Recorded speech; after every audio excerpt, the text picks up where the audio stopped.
President Lin, magsalita naman kayo ng kaunti. Magsalita kayo ng kaunti, sige na po. Salamat po sa inyong suporta at pansin.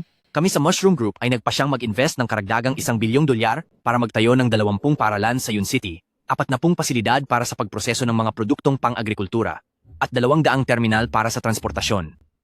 Napagdesisyonan namin na ang tagumpay ng Mushroom Village ay ibahagi sa lahat upang tulungan ang lahat na makaahon sa kahirapan. Hinding-hindi ko makakalimutan ang araw na bumalik ako sa Mushroom Village at nagsimulang magsikap muli. Lin Xiao, Ate Julian, narito na po ako. ikaw talagang bata ka. Aray. Sino ang nagsabing bumalik ka? Nagpakahirap kaming tustusan ang pag-aaral mo sa universidad. Tapos ikaw, bigla ka na lang babalik ng walang pasabi? Ate Julian, lumaki ako sa tulong at paggalingan ng buong nayong ito. Ang pagbabalik ko ngayon ay dahil gusto kong samahan ang ating nayon na sama-samang umunlad. Umunlad? Ikaw na bata ka. Kailangan mo ng kakayahan para mangyari iyon. Nandiyan naman po kayo, di ba? Kayo ang pinakamagaling na eksperto sa pagpapatubo ng mga puno ng prutas dito. Kahit gaano pa ako kagaling, wala ring saysay sa ngayon. Kung babalik ka man, hindi naman dapat sa panahong ito. Ano po? Opo, ang ibig kong sabihin, matagal nang gumuho ang bahay mo. Po? Baka gusto mong doon na muna sa bahay ko tumira? Po?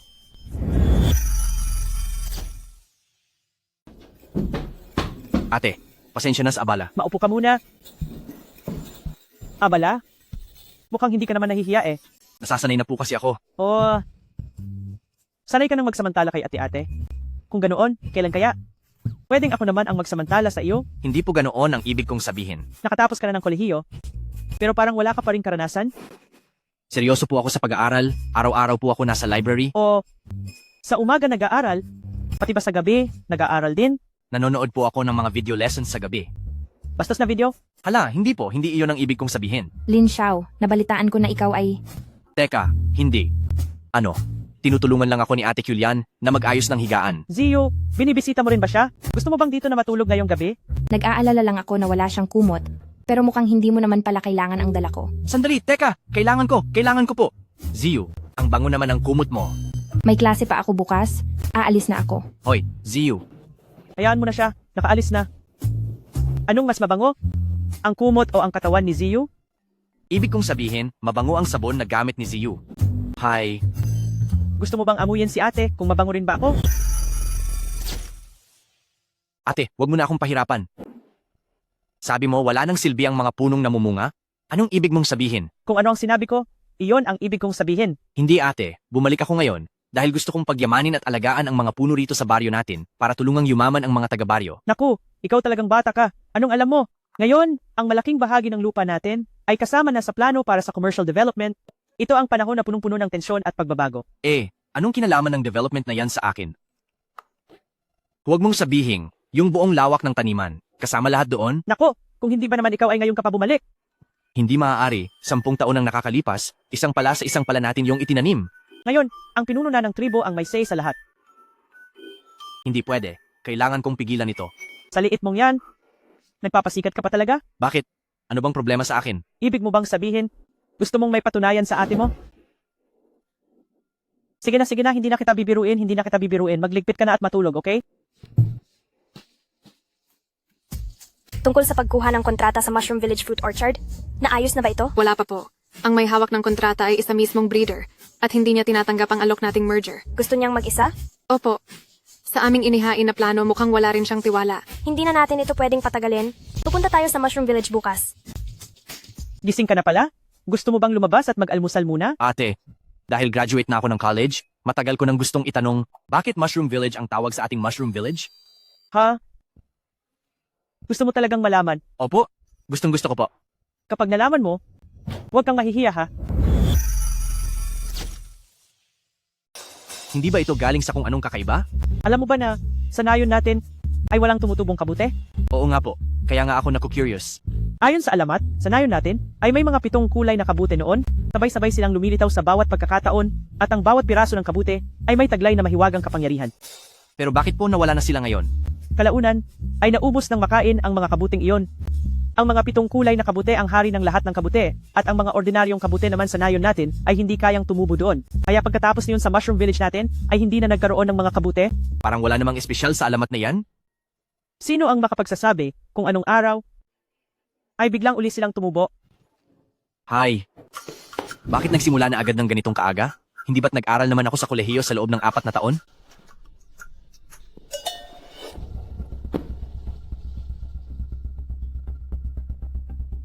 Ito na ba ang maalamat na 7 kulay na kabute?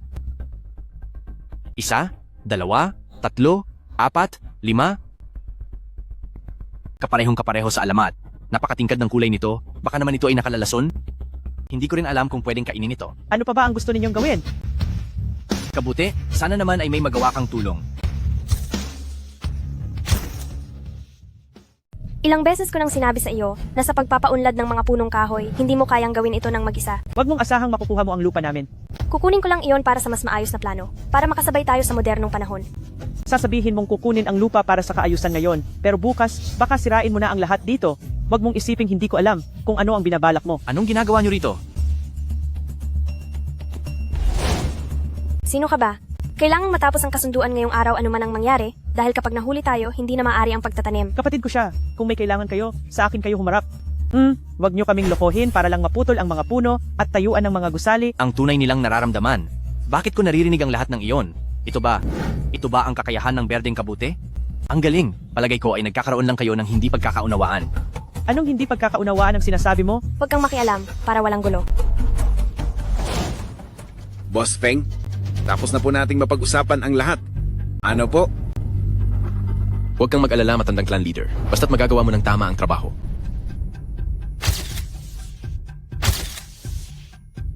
Haha, Boss Feng. Makaasa kang 100% dito, makapangyarihan ang salita ko sa Mushroom Village. Kung ganoon, ihahanda ko na ang pera. Hihintayin ko ang magandang balita mo. Mauuna na ako. Boss Lan, di ba? Ano bang plano mong gawin sa mga lupang kinuha mo? Ano pa ba ang magagawa niya?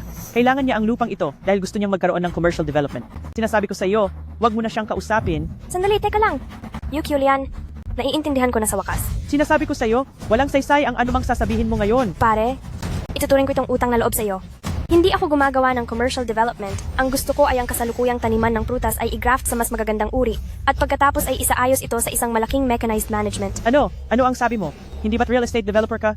Hindi po ako yun. Kung ganoon, hindi na rin kita matutulungan. Bakit? Sa ngayon, ang lupang ito ay naitalaga na ng clan leader sa loob ng commercial development area. Wala na rin akong magagawa sa bagay na ito. Bakit hindi ko alam yan? Nitong mga nakaraang araw, lihim na nakikipagkita ang clan leader sa kanila. Ang bagay na ito ay sigurado at tapos na ang usapan. May paraan ako.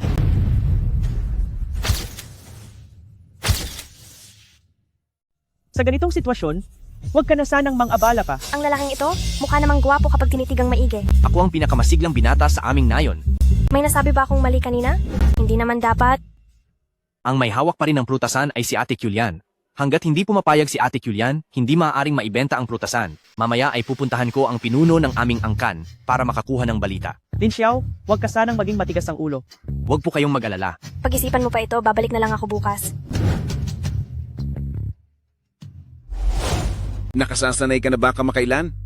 Ang bumalik dito para magturo. Pasensya na kung medyo nahihirapan ka dahil isa kang graduate ng kolehiyo. Zio, hindi ba gumawa ng gulo sa iyo ang mga lalaking iyon? Ako at si Lin Xiao ay dito na sanayon lumaki kasama ang mga kapitbahay, kaya nararapat lang na bumalik kami upang pasalamatan at tulungan sila. Zio, kailangan nating laging mag-usap at magtulungan. Hehe, boss. Bumalik na rin po ako. Lin Xiao, Sino ang nagpapasok sa iyo rito? Lumayas ka. Tapos ka!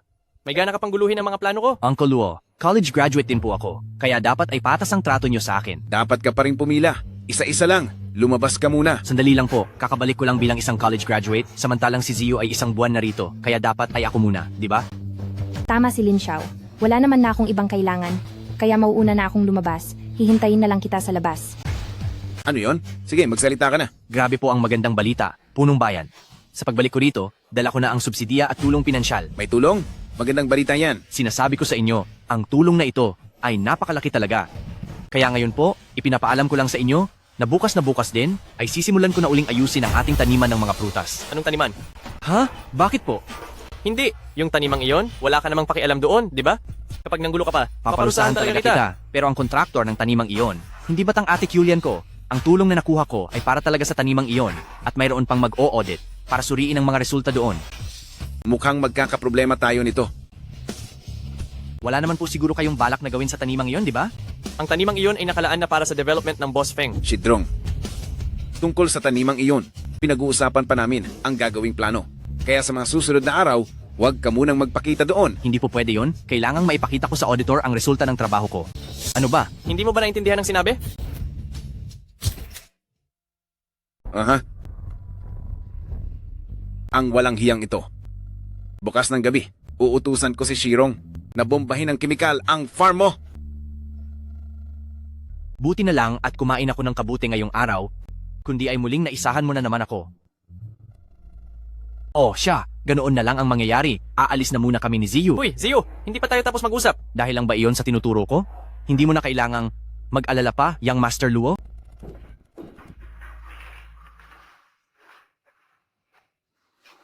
Ay. Hala, Hoy, Zio, binibisita mo na naman ba ang nobyo mo? hi, Ate Julian. Huwag kang ang magbiro ng ganyan. Si Zio nga, wala pang sinasabi. Bakit parang hiyang-hiya ka na diyan? Kaya pala noong nasa kolehiyo pa tayo, hindi mo magawang mapaibig ang mga babae. Nag-aaral lang kasi ako palagi noon. Lin Xiao, ibig sabihin, hindi ka nagkaroon ng nobya sa loob ng 4 na taon sa kolehiyo? Siguradong marami ang nanligaw sa iyo, di ba? Wala kahit isa akong sinagot. Haha, ay. At sasabihin niyo pang wala kayong relasyon sa isa't isa?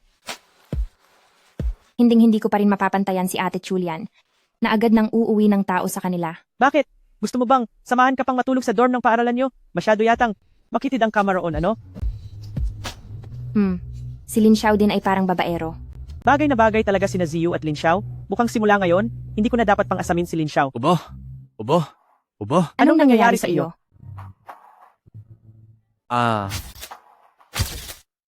Maari, Ate Julian? Lin Xiao, bakit parang kakaiba ang kilos mo? Wala ito. Nabilaukan lang ako sa sarili kong laway. Nabilaukan sa laway? Sa aming dalawa, sino ba kasi ang nagtuloy-tuloy sa paglunok ng laway? Ay naku, hindi. Ate talaga namang... Ziyu, may klase ka pa bukas, kaya mabuti pang magpahinga na tayong lahat ngayon. Sige, magpahinga na kayo ng maaga. Diyan ka na lang sa kama hanggang sa mag-umaga.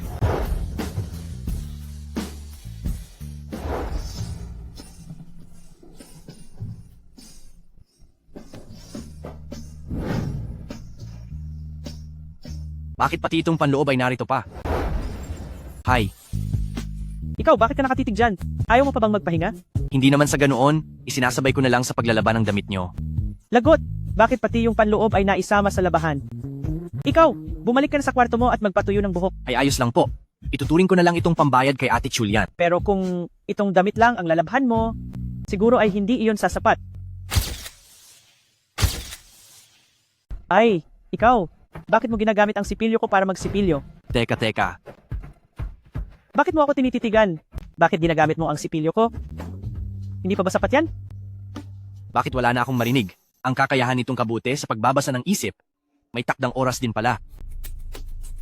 Ako papalitan ko na ang sipilyo ko po. Ay naku, okay lang. Binibiro lang kita. Salamat naman.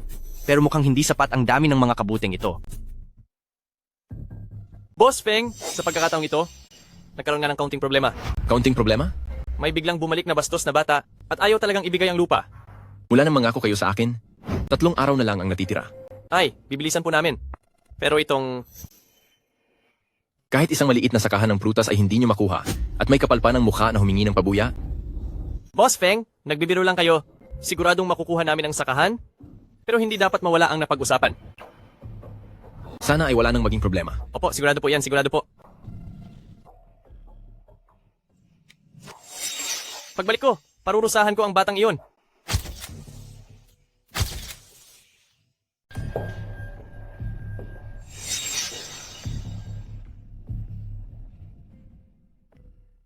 Ipaalam sa accounting, ang checking kapipirma lang namin ay huwag muna ipapakash.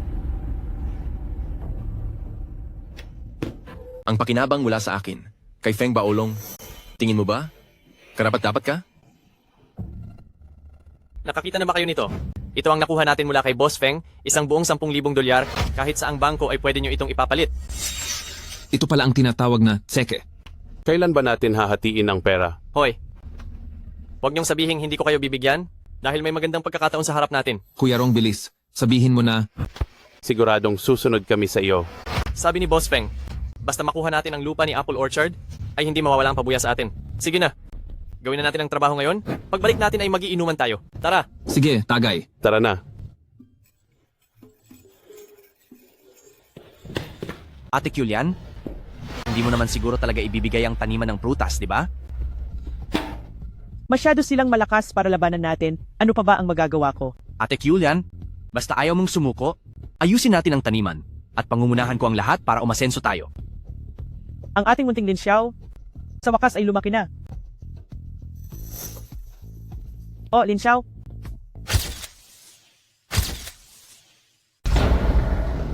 Yok Julian? Nakapag-isip ka na ba? Pumirma ka na agad sa dokumentong ito. dokumento para sa paglilipat? Nawala ko na yon. Huwag kang mag-alala. Meron pa ako rito. Ang kailangan mo lang gawin ay pumirma. Dokumento sa paglilipat? Marami ako niyan. Pumirma ka na ngayon din. Luo Shirong, ikaw. Anong ako, ha? Kung ayaw mong pumirma, ayos lang. Basta sumama ka lang sa akin. At magiging maayos ang lahat. Ha? Nagustuhan ka ni Kuya Rong, kaya magmadali ka na. Pagsilbihan mo ng maayos si Kuya Rong at ibibigay niya ang lahat ng gusto mo. Siguradong nanggugulo lang sila, Mogu. Umaasa ako sa iyo. Pwe? Luo Shirong, wag mong isipin na takot ako sa iyo. Pipirma ka man o hindi, kailangang pumirma ka ngayong araw. Luo Shirong, sinasabi ko sa iyo, hindi ako papayag kahit anong mangyari. Gusto mo ba talagang makatikim ng parusa mula sa akin, ano? Ha? Sugurin nyo. Hinto. Tumigil kayo. Lin Xiao, Boss, parang may kakaiba sa batang ito. Boss, anong gagawin natin? Napakarami natin. Dapat ba tayong matakot sa kanya? Sugurin nyo siyang dalawa.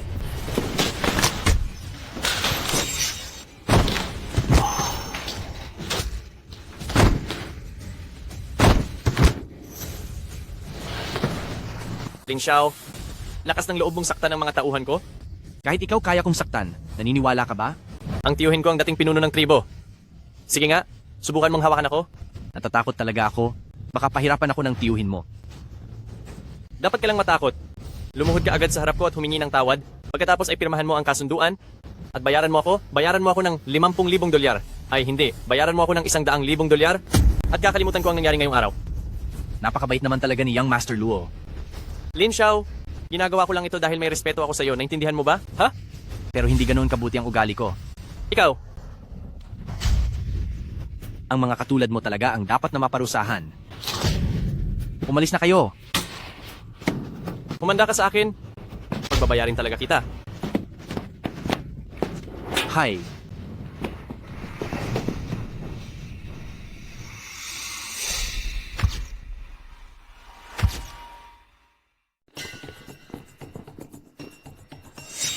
Hindi kami pumunta rito para makipag-away, pero mukhang mali ang tiyempo ng dating namin. Talagang mali ang tiyempo mo. Pamangkin ito ng clan leader nyo, di ba?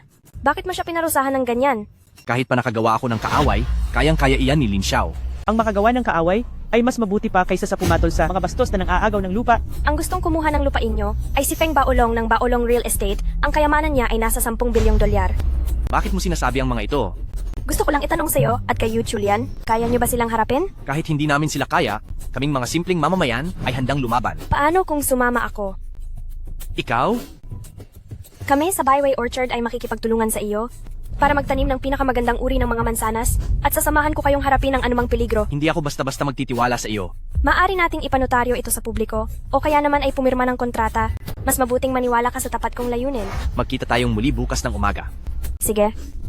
Babalik ako ng may katapatan. Hanggang bukas. Lin Xiao, bilisan mo, hubarin mo na ang gamit mo. Teka. Ate Julian, alam kong naging guwapo ako kanina, pero hindi ba't napakabilis naman ito? Lin Xiao, hubarin mo na, bilis ang mga damit mo. Hoy! Ate Julian, alam kong naging astig ako kanina, pero hindi ba masyadong mabilis ito? Ay nako, ikaw na bata ka, nagagawa mo pang magbiro sa akin. Tingnan mo, gamot itong hawak ko. Naku. Ate Julian, ang katawan ko ay kasing tigas ng bakal, hindi ito basta-basta nasasaktan. Uy, totoo nga na wala kang anumang sugat. Ha? Huwag kang mag-alala. Ate Julian, ayos lang talaga ako. Kasing tigas ng bakal, ha? Tingnan mo. Seryoso ako. Mukhang matigas nga. Dapat lang na matigas. Pinag-alala mo ako ng matagal. Kaya kakagatin talaga kita. Lin Xiao, kamusta ka na? Mukhang nakaabala yata ako sa ginagawa nyo. Sayang lang ang pag-aalala ko sa iyo. Hi. Hoy, Ziyu, huwag kang magkakamali ng akala. Ginagamot lang ni Ate Julian ang mga sugat ko. Eh di bumalik ka doon at magpatingin sa kanya. Bakit mo pa ako sinusundan? Huwag naman. Natatakot lang ako na baka magtampo ka. Bakit ka matatakot sa akin? Hindi naman tayo close. Sandali lang. Aking auntie, patawad. Nagkamali ako. Bumalik ka na sa kanya at tapusin ang paggagamot mo. Mas maganda kasi ang epekto ng gamot mo kung pagsasabayin natin, mas bibilis ang paggaling ko. Anong pinagsasabi mong pagsasabayin? Isang gamot lang ang pwedeng gamitin. Huwag namang ganyan. Ang totoo niyan, hindi talaga ako sugatan. May sasabihin akong sikreto sa iyo. At kung hindi ako satisfied sa sikretong iyan, Talagang malalagot ka sa akin. Hindi tinatablan ng kahit na anong armas ang balat ko. Totoo ang sinasabi ko. Sige nga, subukan mo akong kagaton. Ano? Teka. Wala talagang bakat. Paano? Sabi ko sa iyo, hindi ako nagsisinungaling. Hindi rin naniniwala si Ate Julian kanina. Ikaw. Lalo lang akong hindi naniwala. Ha? Wala ka talagang silbi. Hangal. Uncle, sisiguraduhin kong mapaparusahan ng batang iyan na si Lin Xiao. Ang pinapakuha kong mga lason, handa na ba? Handa na po ang lahat. Kayo, Yu Julian, at Lin Xiao, kayong dalawang mga walang hiya. Sisiguraduhin ko na hindi na kayo makakabangon muli. Wala na kayong sakahan na matitira. Ngayon, naniniwala ka na ba? Maayos naman. Ziyu. Kamusta naman ang lasa? Hindi ako tulad ng ibang tao. Ginagawa ko lang ito para ma-verify. Para ma-verify? Sige, kung ganoon, dito ka na lang tumuloy ngayong gabi para magawa mo ang eksperimento mo sa gabi. Ikaw talaga. Mas marami pang lalaking nakilala si ate kumpara sa dami ng hibla ng iyong buhok. Lin Xiao, gawan mo ako ng espasyo ngayong gabi. Dito na ako matutulog. Teka. Sige, pero siguraduhin mong hindi ka matatakot. Hindi lang ako dito matutulog ngayong gabi. Doon mismo ako sa kwarto ni Lin Xiao matutulog para mabantayan ko siyang mabuti. Kung ganoon ay dapat i-kandado mo ang pinto. Baka mamayang hating gabi ay palihim na. Pumasok si ate. Pero Ha? hindi ako tutuloy sa loob ngayong gabi. Eh saan ka matutulog? Sa loob ba ng ubasan? Kailangan ko talagang matulog sa loob ng ubasan? Dahil narinig ko na inutusan ni Luo Jingkang si Luo Shirong na dalhin ang mga peking kemikal sa ubasan. Mga walang hiya sila. Kapag naisaboy ang kemikal sa mga puno, mawawala lahat ng ani natin sa panahong ito. Sinusubukan kanilang pilitin sumunod. Kaya dapat ko silang turuan ng leksyon.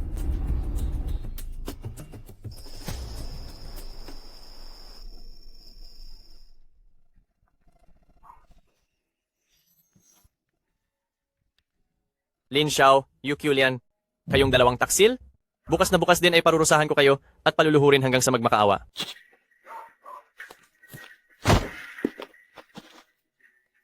Lin Xiao. Lin Xiao, bakit ba palagi kang nandyan? Buisit ka. Pumasok ka sa loob ng aking taniman, dapat nagpaalam ka muna sa akin. Ikaw, sa tingin mo ba talaga ay isa kang mahalagang tao? Sasabihin ko sa iyo, isang aksidente lang ang nangyari noon. Luo Shirong, katatapos lang kitang maturuan ng leksyon kaninang umaga? Nakalimutan mo na ba agad? Gusto mo bang paalalahanan kitang muli? Halika, sugurin niyo siya. Ang sino mang makakapagtapos sa kanya, ay bibigyan ko ng $100,000.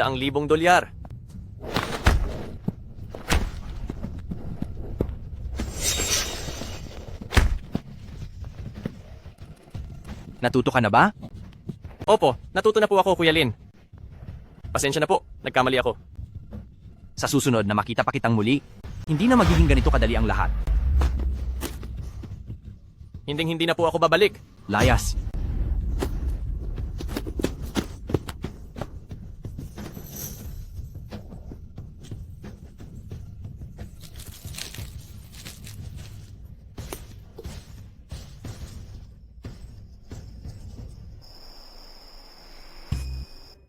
Kailangan ko pang mag-isip kung paano makikipagtulungan sa babaeng si Lan Yingje. Maganda nga talaga ang babaeng boss na iyon. Nako, Ay? Ate Julian, bakit ka nandito? sabi mo kasi kanina ay Di ba? matutulog ka rito sa bukid. Sinabi ko lang naman iyon kay Ziyu ah. Kailangan ko pa ring tingnan kung saan ako nagkulang sa pag-aasikaso sa iyo para hindi man lang makapanatili ang aking bisita. Kailangan ko sigurong makita kung ano ang kulang sa pag-aasikaso ko. At pati panauhin ay hindi ko mapanatili.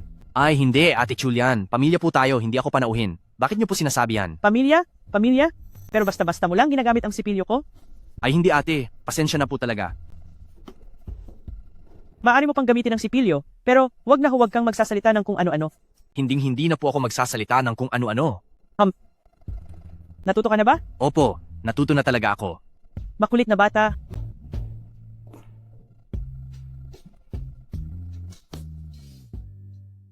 Para lang ba talaga sa pakikipagtulungan sa amin, kaya niyo ginagawa ito?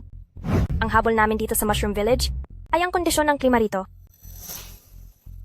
Ayon sa aming pagsusuri, ang lupang ito ang pinaka-ideal na lugar para sa pinakabagong uri ng Memenarhaw na pinalalago ng aming grupo. Pero para masunod kayo, kailangan naming putulin ang aming mga puno ng prutas? Hindi naman kailangan. Kung ganoon, ano pa ang pwede ninyong itanim? Dahil ang bagong uri ay may konting kawalan ng kasiguruhan, pwede muna tayong mag-eksperimento sa isang bahagi. Nakatalaga rin kaming tumulong sa problema sa pagbebenta ng mga karaniwang pananim. Naglabas talaga ng malaking pondo ang President Lan Basta matuloy lang ng maayos ang pananaliksik para sa bagong uri. Nakahanda kaming mamuhunan. Ang dami ng bunga at sarap ng bagong uri ay mas higit kaysa sa mga karaniwang uri sa merkado. Isa itong magandang proyekto na makakatulong sa mga magsasaka. Sigurado bang hindi ito gagawing pang-komersyal na gusali? Maaari nating isama yan sa kontrata na hindi ito gagamitin sa ibang layunin. Sige. Para sa akin, hindi ito maganda. Huwag mong kalimutan kung sino ang may huling say sa lugar na ito. President Lan, kailangan mong makipag-usap sa akin tungkol sa lupa rito sa baryo. Hepe, si Ate Julian ang tagapamahala ng taniman ng prutas. Lahat ng tao rito sa ating baryo ay kailangang magsakripisyo ng sariling interes para sa kabutihan ng nakararami. Naniniwala ako na si Julian ay may ganoon din kabuting kalooban. Tama po ang sinasabi niyo, Hepe. Lin Xiao, pareho ba tayo ng iniisip? Nako, talagang naiintindihan po kita. Kung ganoon, bakit hindi mo pa ibigay ang kontrata? Ano pa ang hinihintay mo? Hinding-hindi mangyayari ang iniisip nyo. At bakit mo kukunin ang kontrata? Lin Xiao, ano ba ang gusto mong palabasin? Tama ang sabi ni Hepe, dapat magsakripisyo ng sarili para sa lahat. Kaya bukas, magsasagawa tayo ng malaking pagpupulong sa buong baryo para pag-usapan kung paano gagamitin ang taniman, pati na rin ang lupain sa likod ng bahay ni Hepe. Lin Xiao, sa tingin mo ba ay may karapatan ka? Lin Xiao, kailangan mo ba talagang gawin ito? Hepe, bilang pinuno, dapat ay alam niyo ang ibig sabihin ng katarungan at hustisya. Kahit man lang ba ang salitang katarungan, ay hindi niyo pa rin alam kung paano panindigan. Paano naman ang hustisya? Diyan ay wala akong inaasahan sa iba, dahil ang hustisya ay dapat nating ipaglaban. Lin Xiao, desidido ka ba talagang kalabanin ng buong baryo? Hindi naman, Clan Chief. Sabi ko naman sa iyo, kapag nagsimula na ang pagtitipon sa nayon, susunod kami sa kung ano ang mapagkakasunduan. President Lan, may pangalan at respeto pa naman ako sa nayong ito, kaya ang mga sinabi ko kanina ay mabuti mong pag-isipan. Masyado namang magalang si Clan Chief. Alis na tayo. Ihahanda ko ang plano para sa kooperasyon sa lalong madaling panahon.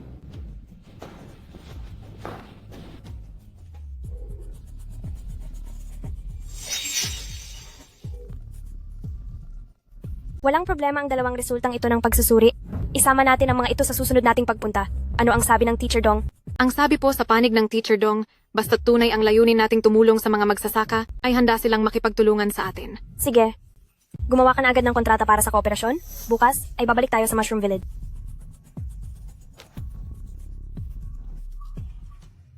Tito, wala ba talaga tayong gagawin habang pinapanood lang ang bastos na si Lin Xiao na ipamigay ang lupa? Wala kang silbi, pati paglalagay ng pamatay peste ay hindi mo pa magawa ng maayos. Kung hindi sana ay matagal na sa atin ang lupang iyon. Ngayon, hindi ko rin hahayaan na manahimik lang si Feng Baolong sa isang tabi. Tama po, Tito. Pautos kay Boss Feng na magpadala ng 10 o 8 tauhan para turuan ng leksyon si Lin Xiao ng ilang beses. Tiyak na mapapasunod natin siya. Para maging maayos ang plano, kailangan muna nating matutong magpaawa.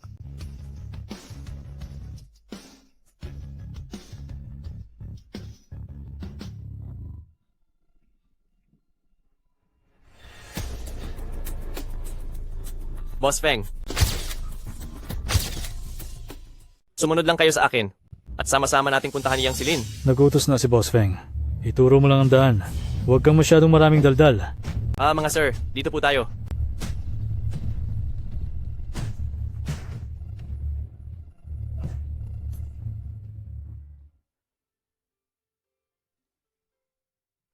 Ate Julian, akala ko ba buo na ang loob mong gawin ito mag-isa?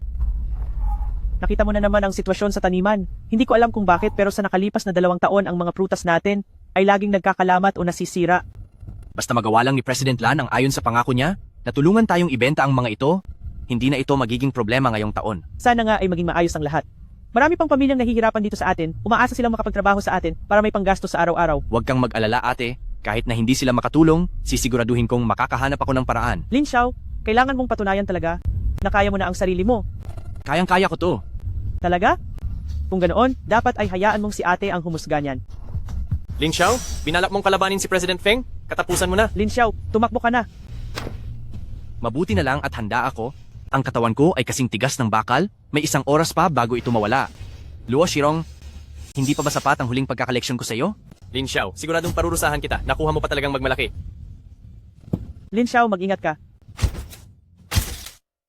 Lin, lumuhod ka at magmakaawa sa harap ko para maipag-prayer kita. Sige.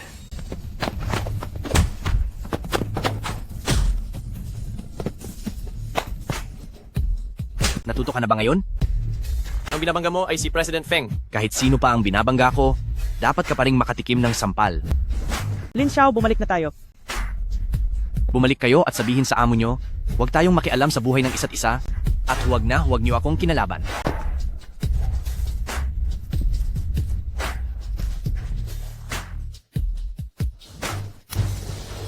Wala kang kwenta. Kahit ganito kasimpleng bagay ay hindi mo magawa. Pasensya na po, President Feng. Pero kakaiba talaga. Ang bilis ng lalaking yun. Sige na, lumayas ka na. Opo, sir. Luo Shirong, mukhang ang ipinangako mo sa akin ay hindi mo talaga kayang tuparin. Boss Feng, pwede pang ibaba. Pwede pa nating ibaba ang presyo. Wala nang lupa na mas mura pa rito. Bukod sa amin, hindi ka na makakakita sa ibang lugar. Para sa lupang wala namang gaanong tubo, masyadong malaki ang ginastos nating pagod. Ibaba pa natin ng 20%. Base sa napagkasundo ang presyo, babawasan ko pa ng 20%. Bumalik ka at sabihin sa tito mo, 40% dapat ang ibaba.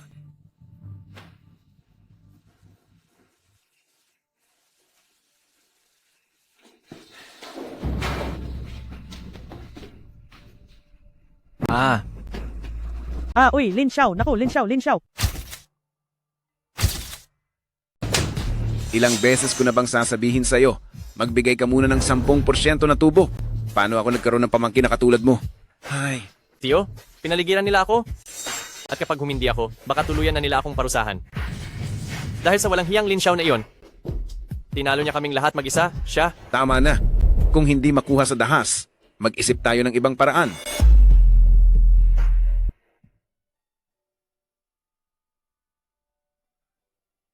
Ako, ano ito? Uy, Lin Xiao. Sa wakas ay nagising ka na rin. Ate Julian, nasaan ako? Naku, pagkapasok mo pa lang ng pinto ay nahimatay ka na, kaya inalalayan kita sa kama. At nalaman ko rin na puro ka pala sugat. Sa totoo lang, hindi ka naman pala ganoong kalakas. Masyado na yata akong nabugbog. Lumagpas na ba sa limitasyon? Huy, Ate Julian, wala ito. Maliit na bagay lang itong mga sugat na ito. Gagaling din ito agad. Nga pala, yung pantalon mo, ako na ang nag-ayos. Teka lang, Ate Julian, pinakialaman mo ang pantalon ko? Oo, pero doon sa loob ng pantalon mo, parang may ganoong bagay. Sobrang tigas. Ano? Hindi maari. Tama po. Medyo masakit na nakakaistorbo kasi. Kaya inalis ko na ito sa inyo. Ano? Bakit ka nagugulat? Susi lang naman iyan ng taniman. Ano ba ang akala mo? Yung susi. Medyo masakit nga yon. Pero dahil hindi ko mahanap kung saang bulsa iyon nakalagay, kaya naman tinanggal ko na ang pantalon mo para mahanap iyon. Ay, hindi ate. Pwede ba namang gawing biro iyan? Inalis niya. Nakita ko nung inalis niya. Hindi Ziyu. Ikaw. Pati ba naman ikaw? Kung hindi ko panonoorin tutulungan ko pa siyang maghubad. Hi, ako. Sige, mag-usap muna kayo. Lalabas muna ako para magpalamig ng ulo.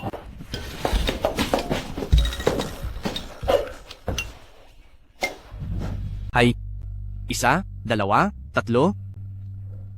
Ito na lang pala ang natitira. Dapat bago pa maubos ang mga kabute, maayos ko na ng tuluyan ang problema sa taniman.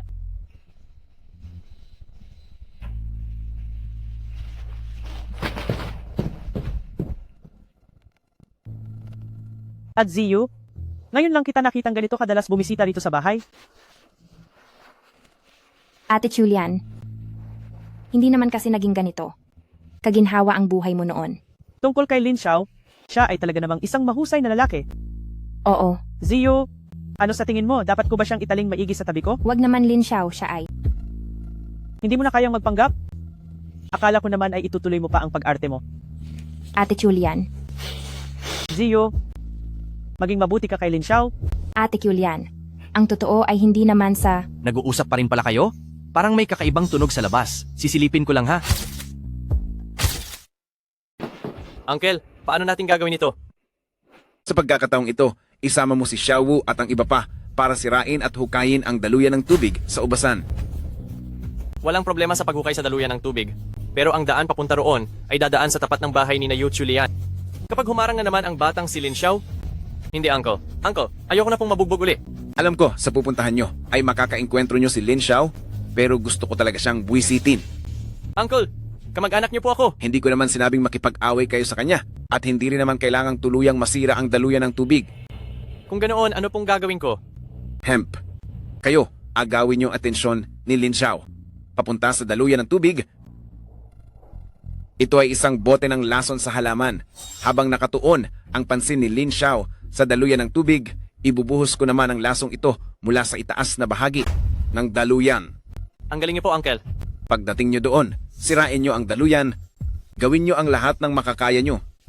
At kapag nakita si Lin Xiao, tumakbo na kayo. Pagdating ng oras, ang tarantadong si Lin Xiao, siya na mismo ang magdidilig ng lason sa sarili niyang ubasan. Grabe po kayo, Uncle. Ang lupit ng planong ito. Ang problema sa ubasan, kailangang maayos na agad dahil ang taong si Feng Baolong ay hindi biro makasama. Ha ha ha ha ha. Mga bro, bilis-bilisan nyo. Kapag natapos ito, ililibre ko kayo sa labas. Sige, Lin Xiao, kapag nawala ang ubasan mo, tingnan natin kung paano ka palalaban sa akin. Huminto kayong lahat. Tumigil kayong lahat. Luo Shirong, ngayon ay hindi na kita sasantuhin kahit kaunti lang. Lin Xiao, maghanda ka na sa iyong katapusan. Alis na. Ano bang ginagawa nila? Huwag muna natin silang pansinin. Ayusin muna natin ang daluyan ng tubig. Lin Xiao, Yu Qiulian, Lan Yingje. Walang mabubuhay kahit isang puno sa orchard na ito. Ha ha ha ha.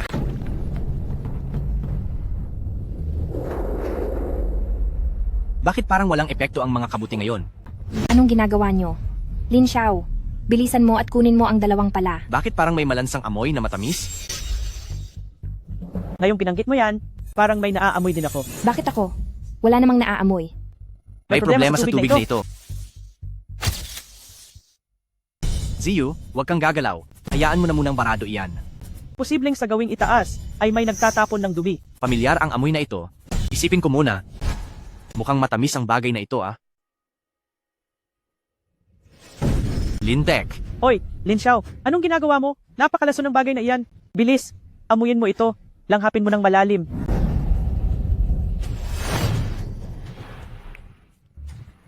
Anong pakiramdam mo? Maayos na ba ang pakiramdam mo? Nakakainis ka talaga. tama, iyon nga. Iyong nung nakaraan ba? Oo, sigurado ako. Buti na lang at ang panlasa ang pinalakas ng kabute, kundi ay tiyak na sira ang ating taniman. Ate Julian, bumalik ka na agad ngayon din. Hanapin mo ang gamot na ginamit natin dati. Pupunta ako sa gawing itaas para maghanap ng ebidensya. Paano naman ako? Bantayan mong maigi ang lagusan. Huwag na huwag mong hayaang dumaloy ang tubig.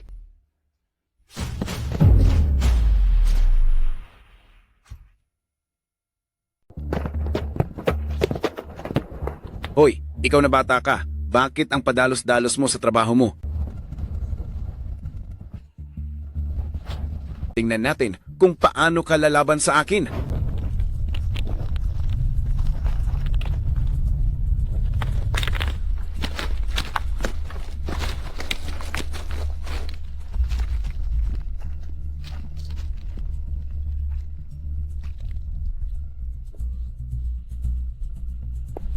Ate Julian, ikaw na ang inaasahan ko ngayon.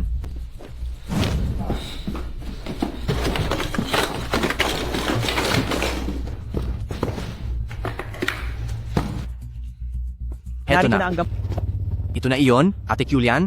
Bilisan mo at simulan na natin ang plano. Sige. Heto, Bakit kayong lahat nandyan sa kanal? President Lan, huwag ka ng maraming satsat. Halika rito at tumulong ka. Ano sa tingin mo, Angko? Sa pagkakataong ito, siguradong tapos na si Lin Xiao. Shirong, napakaganda ng ginawa mo. Ha ha ha. Sinadya ko pang ipadaan sila Xiao sa bahay ni na Yu Lian. Abala pa rin sila sa pag-aayos ng kanal. Ang pinakamalaki nating problema. Sa wakas ay naayos na. Ha ha ha. Uncle, hindi ba maaari na puntahan natin si Boss Feng para humingi pa ng pera? Siyempre naman.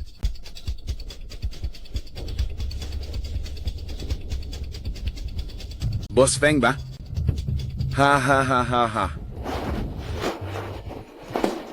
Mukhang maling oras ang pagdating ko. President Lan, masyado ka namang naging maalaga. Ang milk tea sa loob ng kotse, ikaw ang naghanda nyon, di ba? Nahulaan mo iyon? Nakita mo ba? Naamoy ko. ngayong araw, buti na lang at matalas ang pang-amoy ni Lin Xiao. Kung hindi, ang ating sakahan ay tuluyan ng masisira. Ano? Ngayong araw, may naglagay ng lason sa kanal. Mabuti na lang at napansin ito ni Lin Xiao. Nagtataka lang ako. Itong si Luo Shirong, pagkatapos ng lahat ng ginawa nilang ingay, hinarangan nila ang kanal, tapos may maglalagay ng lason sa itaas ng daloy ng tubig, hindi ba't walang lohika iyon? Palagay ko ay hindi sigurado iyon. Wala naman kasi akong naamoy na kakaiba sa tubig. Kaya pala sila Luo Shirong ay nagpanggap lamang bilang panakipbutas, ang tunay nilang layunin ay ang saktan at tapusin ang mga puno. Sino kaya ang naglagay ng lason? Alam ko na, si Luo Jingkang ang naglagay ng lason. Lin Xiao? Huwag kang magsalita ng tapos. Kung si Luo Jingkang nga iyon, siguradong magkakaproblema tayo. Posibleng siya nga. Dahil noong dumaan siya para tignan tayo kanina, napakaaliwalas ng mukha niya at parang tuwang-tuwa siya. Noong una, hindi ko pa napansin na may kakaiba. Huwag kang mag-alala. Nasa atin na ang bote ng gamot, pati ang mga fingerprint. Kapag may binalak pa si Luo Jingkang, bibigyan ko siya ng malaking sorpresa. At dahil sa sorpresa, ito na ang pagkakataon para tuparin ko ang pangako ko. Nahanap mo na ba ang makakatrabaho natin? Mayroon akong kaibigan na isa namang English teacher. Ngayon ay gumagawa siya ng isang live stream para makatulong sa mga magsasaka. Nakakuha ako para sa inyo ng isang promotion mula sa kanya. Ayos yan. Sa ganitong paraan, hindi lang ang mga prutas sa ating taniman ang maibebenta ng maayos, kundi matutulungan din natin ang ilang pamilyang kapuspalad dito sa Nayon. Opo, Matutulungan? ang aming taniman, tuwing panahon ng anihan, ay kumukuha sa kanila para tumulong at pagkatapos, binabayaran namin sila para sa kanilang trabaho. Ang panggastos nila sa araw-araw at pambayad sa gamot ay galing lahat sa naipon nila mula sa mga araw na iyon. Ang aming Nayon, siguradong yayaman na ng tuluyan, para lahat ng tao rito ay kayanang magpatingin sa doktor, makabili ng gamot, at makapag-aral. Mabuti. Heto ang kontrata para sa kooperasyon. Magbibigay rin ako ng pondo bilang suporta. President Lan, ikinalulugod kong makatrabaho ka. Salamat, ikinalulugod ko rin.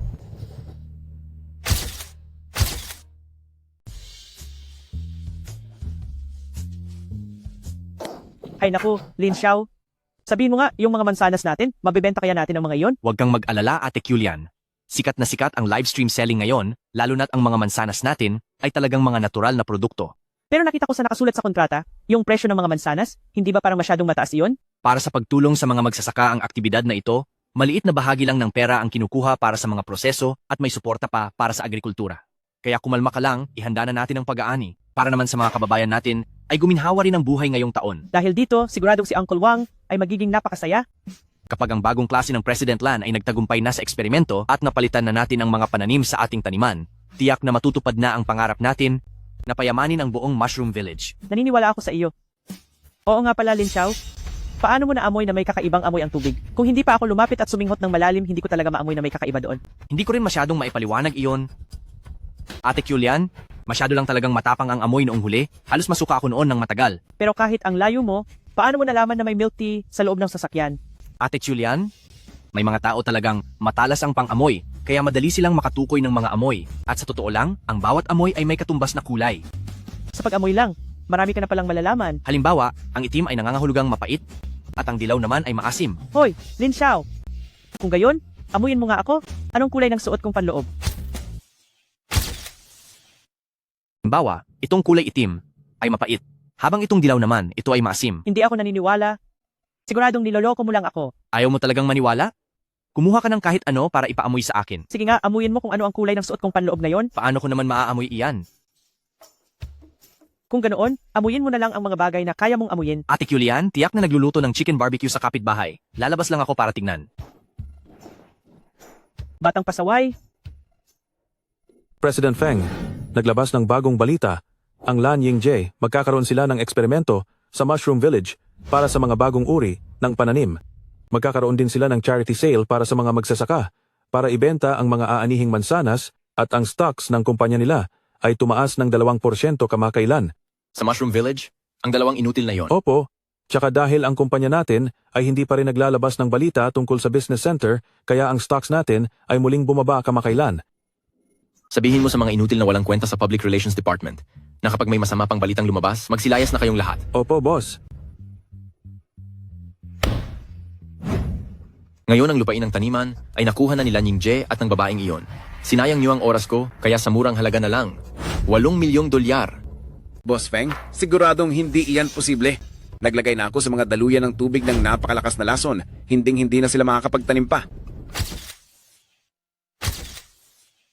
Hinding-hindi talaga sila makakatanim. Ganoon ba? Opo. Kasama po ang tito ko. Mismo kaming nagbuhos ng lason doon. At nakita naming dinala ni Lin Xiao ang tubig sa taniman. Maraming tira ng lason sa lupa. Kahit gusto pa nilang makipagtulungan, hindi na sila makakatanim pa. Ibig bang sabihin nito ay wala pa silang alam? Opo, si Lan Yingje. Tiyak na dahil sa lason na ito, ay mawawalan siya ng malaki. Pagdating ng panahon, ang nag-iisang pinakamayaman sa buong Yun City ay wala ng iba, kundi kayo po, President Feng. Subukan niyo pang muli na lokohin ako? Alam niyo naman siguro ang mangyayari. Sir Boss Feng, kahit sino ay kaya naming lokohin. Pero hinding-hindi po kayo. Sir Boss Feng, hindi po kami ganoon katalino. Baka po pwede niyo pa kaming tulungan? Sa totoo lang ay wala akong tiwala sa inyo. Pero kung totoo man ang sinasabi niyo, ang mga mansanas ni Lan Yingje para sa mga magsasaka ay tiyak na mayroon pang maraming lason. At pagkatapos ay gagamit tayo ng mga pangalan ng taga-nayon, magsusumite tayo ng reklamo para si Lan Yingje at ang kanyang taniman ng mansanas ay tuluyang mapahiya sa lahat. Tama po. Kapag hindi na sila makapagtanim sa lupa, hindi ba't mapipilitan silang ibigay ito sa atin para gawing subdivision? Hindi naman pala kayo ganun kahangal. Ako na ang bahala sa mga tao. Alam niyo na ang dapat niyong gawin, di ba?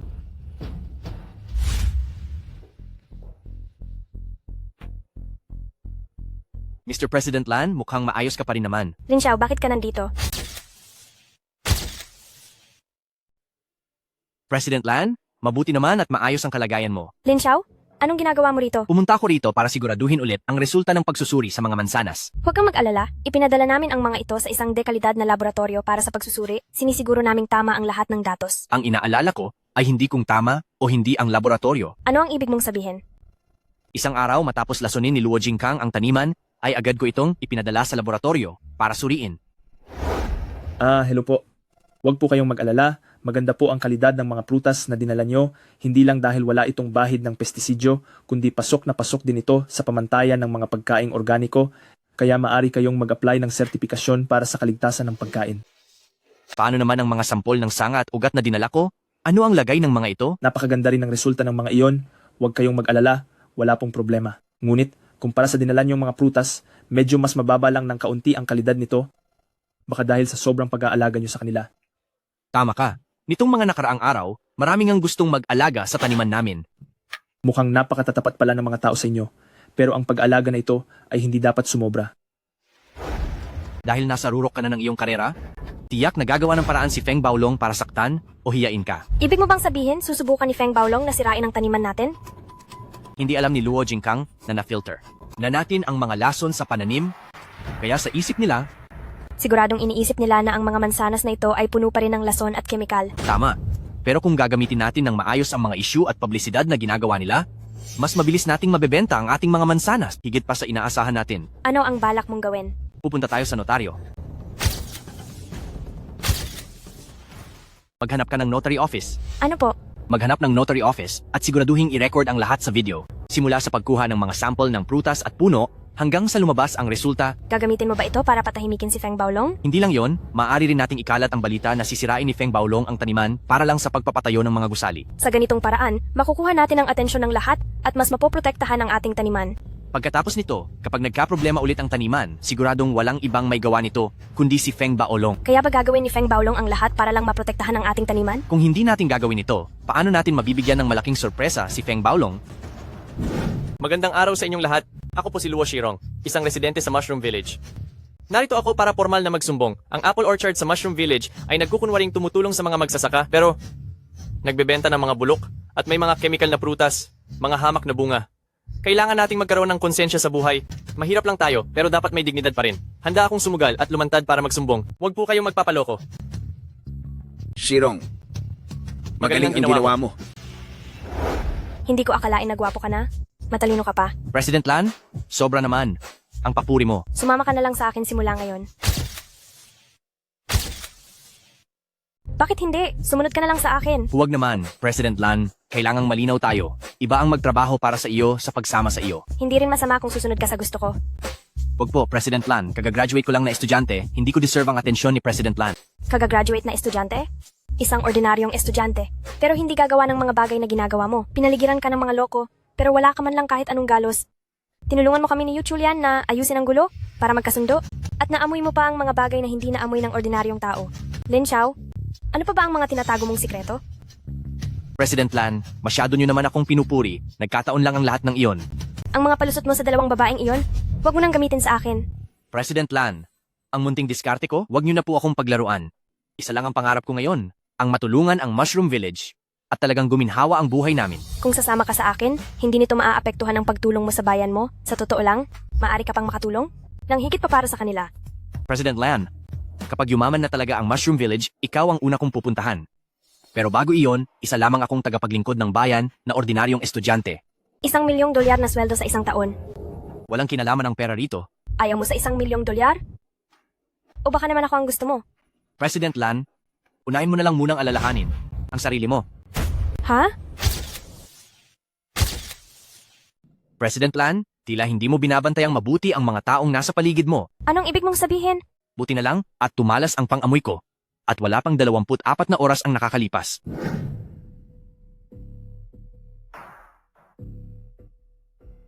Sa iyong munting assistant, may amoy na nagmula kay Feng Baolong. Ano? Ang hangal na si Luo Shirong, araw-araw pumupunta kay Feng Baolong, kaya may amoy ng insenso sa kanyang katawan. Siguradong nakuha niya iyon sa opisina ni Feng Baolong. At ang assistant mo ay mayroon ding bahagyang amoy ng insensong iyon. Hindi maaari, pupuntahan ko siya. Huwag mo nang sayangin ang oras mo. Kahit ako ay bahagya lang itong naamoy. Siguradong hindi mo iyon mapapansin. Lin Xiao, ikaw? President Lan, huwag ka nang magalit. Kaya pala, laging nahuhulaan ni Feng Baolong ang mga plano ko. Pero hindi ba't isa rin itong magandang pagkakataon? Ibig mo bang sabihin, bigyan natin si Feng Baolong ng ilang maling impormasyon? Siya na mismo ang lumapit sa atin. Ano? Siguraduhin nating makokontrol si Lan Yingje? Hinding-hindi natin hahayaang umatras siya sa online live selling sa makatuwid. Wow! Napakalakas ng benta ng ating mga prutas, kaya mula ngayon, hindi na tayo mag-aalala kung saan natin ibebenta ang ating mga ani. Oh, kumusta? Hindi mo na ba balak isara ang ating taniman? Hindi ko na talaga isasara. At higit pa riyan, magdaragdag pa ako ng 200 ektarya para sa ating mga puno. Basta't naging matagumpay ang ating pagsubok, handa akong dagdagan pa ang puhunan. Ang taniman ni Mushroom Village? Sa madaling panahon ay magiging isang magandang halimbawa kung paano makaahon sa kahirapan. Mas may tiwala na rin ako sa aking pagtuturo ngayon. Nahihikayat ko na ang lahat na mag-aral sa kolehiyo para makita nila ang ganda ng mundo sa labas. Sa lakas ng ating benta ngayon, siguradong may ilang mga tao na hindi matutuwa rito, di ba? Huwag kang mag-alala, nakahanda na kami. Nasaan na pala ang assistant mo? Nandoon pa siya sa ahensya para sa pagsusuri. Abala sa pagkuha ng mga resulta at report. 3 araw at gabi na siyang hindi nakakauwi. Iba talaga si President Lan. Napakadisiplinado at may ginintuang puso.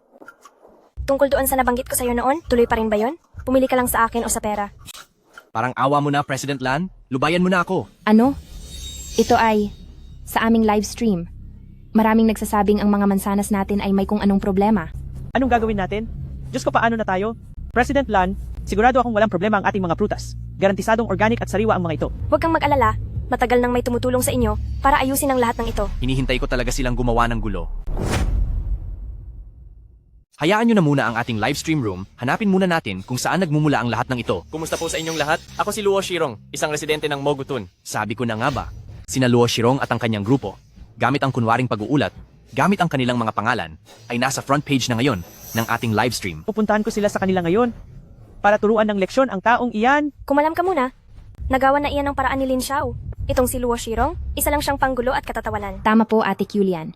Kung basta-basta ka na lang pupunta roon at makuhanan ka pa ng live stream, siguradong mas marami pang tao ang mag-aakalang tayo ang nambubuli sa kanya. Tayo ang nambubuli sa kanya? Hey, heto na naman. Siya na nga itong mapang-api at gumagawa ng gulo sa nayon. Ngayon siya pa itong nagsasabing inaapi natin siya. Ate Julian, maupo ka na muna. Ipinapangako ko sa iyo, itutuwid ko ang lahat para sa iyo. Kumusta sa inyong lahat? Ako ang taga-nayo ng Mogutun na si Luo Shirong, nandito ako para mag-ulat ng formal ang taniman ng mansanas dito sa Mogutun sa ngalan ng pagtulong daw sa mga magsasaka ay nagbebenta ng mga prutas na may pesticide, mga sirang prutas at mga hindi maayos na kalidad. Ang mamuhay ng may prinsipyo, mahirap man tayo pero dapat ay marangal tayo. Handa akong sumugal para magulat sa inyo. Pakiusap, huwag kayong magpalinlang. Huwag po kayong magpapaloko. Mga kaibigan, huwag kayong magpauto sa kanila. Pupunta lang muna ako sa banyo. Babalik din ako agad. Angko, masyadong mataas ang views sa livestream ngayon. Siguradong tapos na si Lin Xiao. Bilisan mong sirain ang reputasyon nila. Kapag nakuha na natin ang pera mula kay Boss Feng, isasama kita sa bakasyon. Angko, huwag na nating pag-usapan ng pera mula kay Boss Feng. Alam mo ba sa taas ng views ng livestream na ito kung magkano ang makukuha natin? Ito. May pera pa ba mula sa livestream na ito? Sandali lang ito, mga regalo pa lang sa livestream, pati na ang engagement, makakakuha na tayo ng 30,000 dolyar. At kung itutuloy natin ito magdamag, aabot tayo ng 100,000 dolyar. Oh, bakit ka pa nakatayo dyan? Bumalik ka na doon at mag-live. Bilis na bilis. Sige po, kumusta sa inyong lahat? Hello sa inyo. Sa maraming bago pa lang dito, marahil ay hindi niyo pa alam ang nangyayari, ipapaliwanag ko ulit sa inyo. Isa akong residente ng Mushroom Village, si Luo Shirong. Sus, Tumatawa ka pa. gaya ng hinala ko, wala na silang ibang naisip na gawin bukod dito. President Lan, simulan mo na. Ito na ang tamang oras. Ilabas mo na ang lahat ng mga dokumentong inihanda natin. Ayos, yayaman na tayo. Uncle, biglang dumami ang mga tao na minamasama tayo. Uncle, marami pong tao ang biglang pumunta at minumura tayo. Ano na? Minumura tayo? Hindi kami nagsisinungaling. Totoong taga-probinsya kami ng Mushroom Village na ako. Hala, bakit biglang nawala ang livestream? May nag-report sa atin sa pagkakalat ng maling impormasyon, natigil ang live at na-block na ang account natin. Na-block? Paano yung pera? Paano na natin makukuha ang pera? Dahil na-block ang livestream account, wala kahit isang kusing ang naiwan. Lahat ito ay na-freeze na. Bilisan mo. Tawagan mo ang customer service. Sabihin mo sa kanila na ibalik ang pera natin. Lin Xiao, may ganoon ka palang pakulo? Napakahusay mo talaga. Sa pagkakataong ito, mayroon na ring naniniwala na ang ating mga mansanas ay maganda talaga. Noong pinuntahan ako ni Lin Xiao noon, hindi pa ako naniniwala. Buti na lang at napakumbinsi niya ako. Lin Xiao, hindi ka pa rin talaga nagbabago, tuso ka pa rin. Matatawag ba yung pagiging tuso? Ang tawag doon ay pagiging wise? Ngayon, nakablock na ang account ng Luo Shirong. Mukhang wala na tayong magiging problema. Akala nila kumikita na sila ng ganoong kalaking pera, pero biglang nawala ang lahat? Paniguradong ang dalawang yon ay mahihimatay sa galit. Haha! Ang galing! Ang sarap sa pakiramdam ng gantimpala. Anong sabi sa'yo? Sabi ng customer service, panoorin na lang daw sa livestream ni Lin Xiao. Andoon daw lahat ang ebidensya. At minura pa kami ang lala ng mga sinabi sa amin. Uy, uncle! Napakaingay naman nilang magsalita. Isumbong natin siya. Isusumbong din natin siya. May gana pang magsalita ng ganyan ang customer service? Sinabi naman niya Ha? na kahit mabawasan ng sahod ay pagsasabihan niya tayo. Para lang makapaghiganti. Gagawin din natin siyang nawala siyang makuha.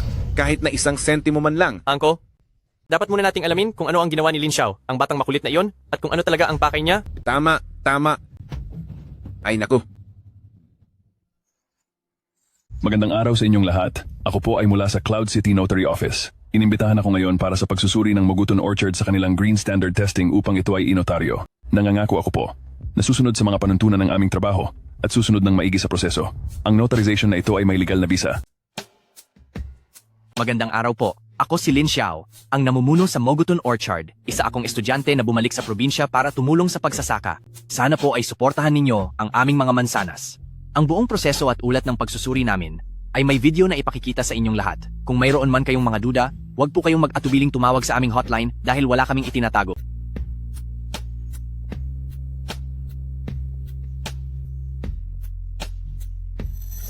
Iba ka talaga, Lin Xiao. Marami ka palang lihim na ginagawa. Naku, hindi naman. Gumagamit lang ako ng kaunting diskarte. Tingnan mo, marami pang mas maganda rito. Sa lahat ng nanonood, lumabas na po ang resulta ng inspeksyon. Mula sa aming mga mansanas hanggang sa mga puno, maging ang lupa at ang tubig ay walang anumang problema. Sana po ay magtiwala kayo sa amin. Tulungan po ninyo ang mga magsasaka ng Mushroom Village. Kung ang mga bungang ito ay hindi pa rin mabebenta, ang taniman ay mapupunta sa mga masasamang tao. Sa ngayon, ay nakararanas na kami ng panggugulo mula sa mga kriminal. Parang awa nyo na, tulungan nyo kami.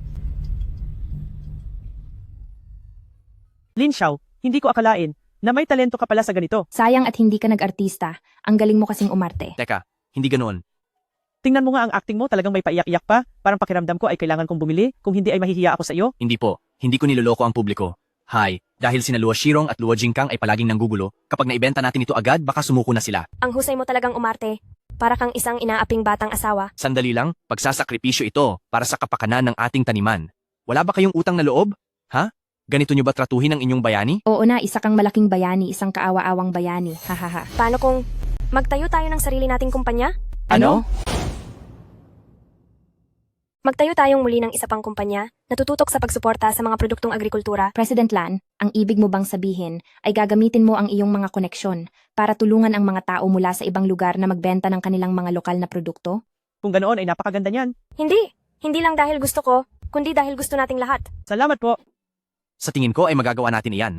Kung magiging matagumpay ang Mushroom Village, ay magagawa rin nating tulungang magtagumpay ang ibang mga lugar. Sige. Tawagin nating Mushroom Group bilang pag-alala sa pinagmulan nating Mushroom Village at pag-alala rin sa iyong kahangahangang 7 kulay na kabute.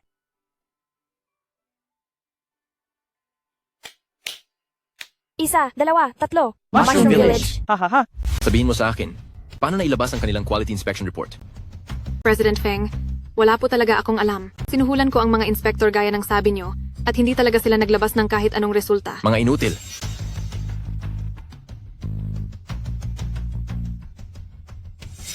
Nagawa silang iwasan sa loob ng 3 araw ang grupo ng mga inutil na yan. Anong silbi nila? President Feng, paano naman iyong dalawa mula sa pamilyang Luo? Ang 2 inutil na yon mula sa pamilyang Luo, siguraduhin mong magkakaroon ng silbi ang pagkawala nila. 2 walang kwentang tauhan ni pamilyang Luo dahil wala silang magawang tama, ay mabuti pang gamitin sila para magkaroon ng halaga ang pagkawala nila. President Feng, ang ibig niyo po bang sabihin ay... Magpadala ka ng tao para pilayin ang binti ni Luo Shirong, pagkatapos ay sabihan ng tito niya na ibalik lahat ng nakuha nilang pera noon. President Feng, sa tingin ko po hanggang sa dulo, ay hindi pa rin nila maibabalik ang pera. Eksakto. Dahil wala silang maibabalik, ang pangalan nila at ang buhay nila ay sa atin na mapupunta. Naintindihan ko na po. President Feng, gagawin ko na po agad. Hindi mo naintindihan. Kapag naging inutil lang si Luo Shirong, doon lang paniniwalaan ang mga sasabihin niya. Ano pong ibig ninyong sabihin?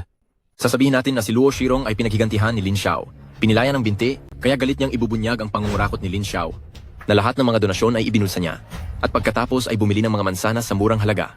Ano sa tingin mo? Nakuha ko na po, President Feng. Asikasuhin ko na po agad. Nakakapagod din pala, kapag napakaraming orders, kailangang tulungan tayo ng mga kanayon natin ng ilang araw. Ate Julian, ayaw mo niyan? Problema ng isang matagumpay.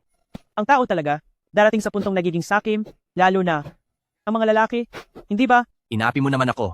Ate Julian? O Tito Ki, Tito De, papunta rin ba kayo sa taniman? Pupunta ba kayo doon para tumulong? Opo, Lin Xiao. Malaking salamat talaga sa iyo. Ang kinikita namin sa taniman ay napakalaking tulong para sa amin. Maraming salamat po sa inyo. Ang perang kinita sa taniman ay talagang malaking tulong sa amin. Maraming salamat po sa inyo. Nagtrabaho kayo ng maigi. Nararapat lang po iyan sa inyo. Dapat pa nga ay ako ang magpasalamat sa inyo. Ano ka ba kung wala ka? Hindi kami kikita ng ganito kalaki, di ba? Kapag natapos na ang trabaho natin nitong mga nakaraang araw, bibigyan ko kayong lahat ng malaking bonus. Hindi po pwede, Lin Xiao. Ang pasahod niyo po sa amin ay 3 beses na mas mataas kaysa sa iba. Kung kukuha pa kami ng bonus, nakakahiya na po iyon. Tama. Kahit mahirap lang kami, mayroon din kaming prinsipyo, Tama diba? po iyon. Huwag kayong mag-alala. Mula ngayon ang Mushroom Village ay hindi na muling maghihirap. Sigurado pong sabihin sa mga kasamahan natin sa taniman na pork stew ang kakainin natin mamayang tanghali. Babalik na kami ngayon para magluto. Kahit gaano pa karami. Sige po. Aray, sino yan?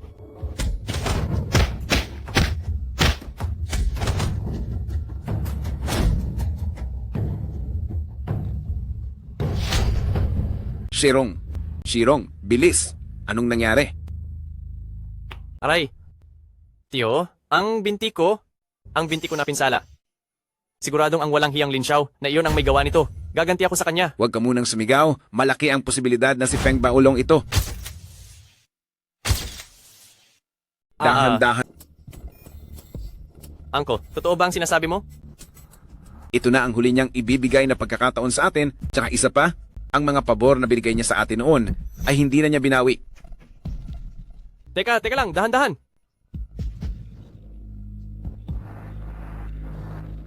Tapos na ba ang lahat para sa atin? Kilalang malupit at walang awa si Feng Baolong. Kung siya nga ang may gawa nito, siguradong may ipapagawa pa siya sa atin. Feng Baolong, Kung pupunta siya rito ngayon at may iuutos sa atin, ibig sabihin siya ang may gawa ng tinamumong pinsala sa binti.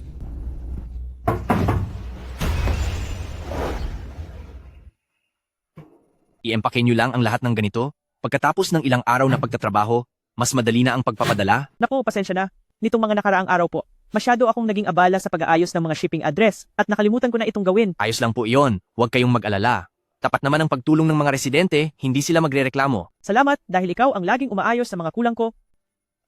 Tumulong din po sina Sister Lan at Ziyu. Aba, hindi pa nagtatagal ang kumpanya ninyo. Tinatawag mo na agad si Sister Lan? Sabihin mo nga, kailan nyo ba planong magsama ng tuluyan? Naku, Ate Julian, wag mo na po akong biruin. Bilisan na nating magbalot, parating na ang mga taga-nayon. Kapag lumipat ka na palabas ng bahay ko, saka na lang kita sesermunan ng husto. Hala, Ate Julian, pambihira ka talaga sa akin.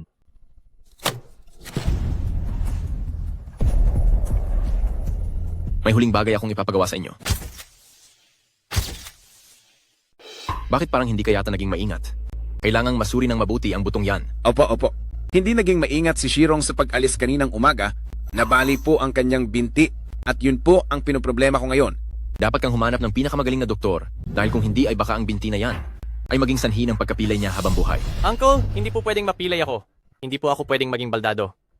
Boss Feng, tulungan mo po ako. Tulungan mo ako. Boss Feng, pakiusap, alang-alang po sa natitira nating samahan, pabayaan. Hindi po, iligtas mo po si Shirong. Masyado kasing malambot ang puso ko. Hindi ko matiis na may taong nangangailangan ng tulong. Boss Feng, hindi po namin malilimutan ang kabutihang loob mo. Huwag na kayong mahiya, pero kailangan ko kayong gawin ang huling bagay para sa akin.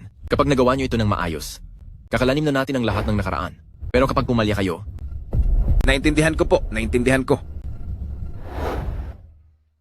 Uy, namimigay sila ng pulang sobre. Salamat po, maraming salamat. Sa akin ang lahat ng ito. Aray ko. Salamat. Ha. Maraming salamat sa sipag ninyo nitong nakaraang mga araw. Tungkol sa ating mga order, natapos na natin ang 2/3 nito. At sa huling mga natitira, magtulungan pa tayo. Pagkatapos nito ay magkakaroon pa ng mas malalaking bonus. Sige po. Sige. Nako, Lin Xiao, maraming salamat sa inyo. Utang namin to sa inyo. May panggastos na para sa pag-aaral ng kapatid ko sa kolehiyo ngayong taon. Mabuti na nakapasa siya sa kolehiyo. Kapag nakatapos siya, matutulungan na niyang umasenso ang buong nayon natin. Oo, tama po kayo dyan. Ang batang yun, kapag kinalimutan niya ang kanyang pinanggalingan, ako ang unang hindi magpapatawad sa kanya. Mga kanayon, lahat tayo dito sa nayon ay aasenso rin. Walang maiiwan. Mabuhay! Sige po! nakatulog ka na ba ng maayos sa pag-iisip? Gusto mo bang maging lumpo habang buhay? O tatanggapin mo ang pera at aalis? Boss Feng, ano po ang kailangan naming gawin? Maaari mo bang ipaliwanag ng maayos? Ipaliwanag ng maayos? Sino ba kayo para pagsabihan ko? Kung gayon, utusan mo na lang po kami, pati si Shirong. Iyan? Dapat ay ganyan. Boss Feng, siguraduhin mo lang na tutupad ka sa iyong pangako. Sige. Basta ba sa pagkakataong ito, ay magagawa niyo ito ng maayos. Kaya po, siguradong kaya. Boss Feng, tumawag ka na po ng doktor. Nakikiusap po ako sa inyo. Hindi pa maaaring gamutin ang binti mo ngayon. Ano? Kailangan ko munang gamitin ang sugatang binti mo upang mag-record ng video na nagrereklamo laban kay Lin Xiao dahil sa pagbili ng mansanas sa mga magsasaka sa murang halaga, pagkatapos ay ibinebenta ng mahal upang makuha ang awa ng mga tao para sa pansarili niyang pakinabang. Kailangan po bang mag-record si Shirong habang may sugat pa? Walang saysay na tanong. Sa masamang reputasyon ninyong dalawa ngayon, may maniniwala pa ba sa inyo kung wala niyan? Sige po, magre-record kami. Magre-record kami. Talaga? Huwag niyo na akong bibiguin ulit.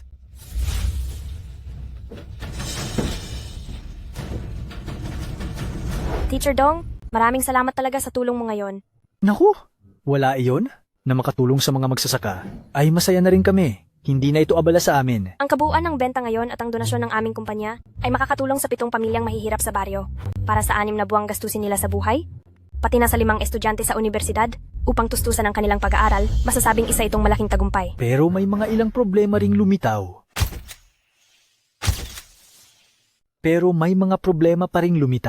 Tungkol po ba ito sa logistic at sa mga usaping pang-imbakan? Oo. Alam kong nagsisikap ang lahat dito. Ngunit ang gawaing ito ay nangangailangan talaga ng modernong sistema sa pagtatrabaho. Huwag kayong mag-alala, Teacher Dong. Kasalukuyan naming sinusubukan ang bagong paraan para sa mga transportasyon. Mga transportasyon?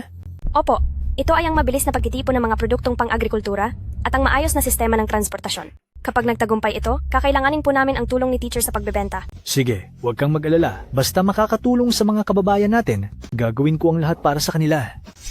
Tito, kailangan ba talaga natin kumuha ng video? Oo. Sabi ko po, kailangan ba talaga natin kumuha ng video? Shirong, may naisip ako. Ano kaya kung hanapin natin si Lin Xiao? Ano pong sinasabi niyo, Tito? Ngayong magkasama na sina Lin Xiao at Lan Yingje, pati si Feng Baolong ay wala ring magawa laban sa kanya. Saka, kung si Lin Xiao nga ang makapagpapayaman sa ating lugar, tatanggapin ko na kahit kailangan kong magpakumbaba sa kanya. Paano naman po ang binti ko? Sasabihin natin kay Lin Xiao ang plano ni Feng Baolong, siguradong magpapasalamat siya sa atin at hahahanapan kanya ng pinakamahusay na doktor kapag pinatagal pa natin. Hindi na mapapagaling ang binti mo. Sige, gawan din natin ang ganti si Feng Baolong. Hahaha. Kung magiging masama ka sa akin, hindi rin ako magiging mabait sa'yo. Lin Xiao. Bakit naririnig ko pa rin ang boses ni Luo Jingkang? Guni-guni ko lang ba? Lin Xiao.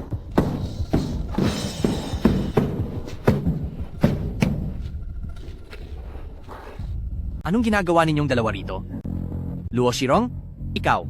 Para mapahamak ka ulit ni Feng Baolong, nagpadala siya ng mga tao para baliin ang binti ng pamangkin kong si Shirong. Nandito kami para makipagtulungan sa'yo. Nakipagkasundo kayo sa panganib. Ngayon ay nakagat kayo, di ba? Sige, anong klaseng pakikipagtulungan ang gusto nyo?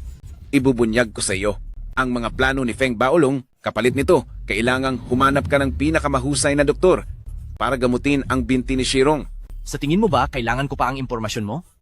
Alam ko na ang susunod, niyang gagawin ay ang atakihin ako gamit ang presyo. Lin Xiao, nahulaan mo yon? Hindi nakapagtatakang natalo ako kung ibibigay ko sa iyo ang plano niya. Hindi ba mas madali mo siyang mapaparusahan ng mas tumpak? Hindi ako ang gustong magparusa sa kanya. Kayong dalawa ang gustong maghiganti sa kanya, di ba? Lin Xiao, pareho nating kaaway ang taong iyon. Bakit hindi tayo magtulungan kahit minsan? Unahin mo munang pagalingin ang binti ko. Makatutulong ako na mahanap ang pinakamahusay na doktor sa Yun City, pero mayroon akong isang kondisyon. Ano po iyon?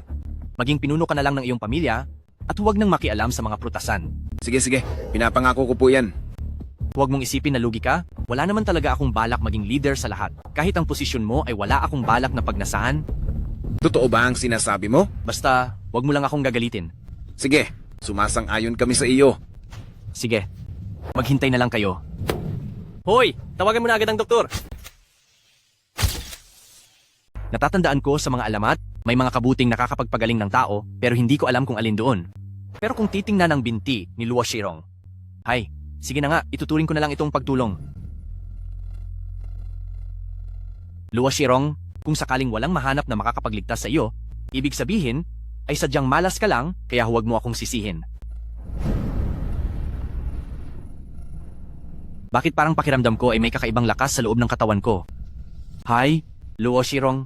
Oh, Luo Shirong. Napakaswerte mo talaga.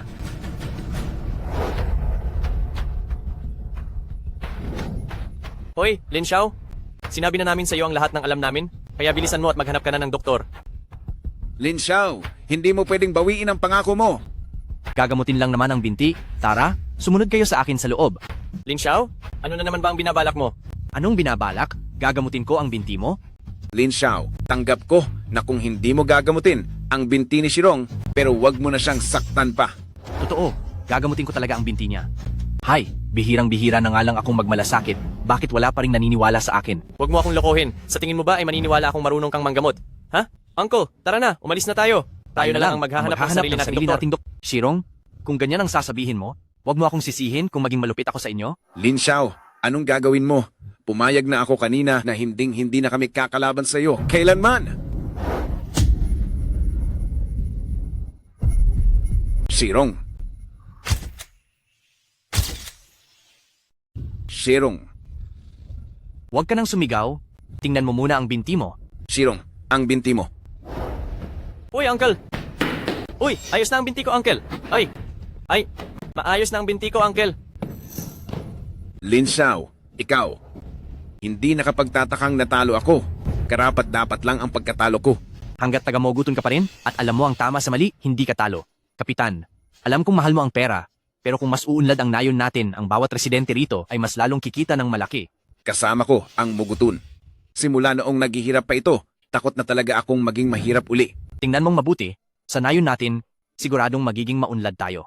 Hindi lang ang Moguton, pagsisikapan ko ring gawing maunlad ang iba pang mga lugar.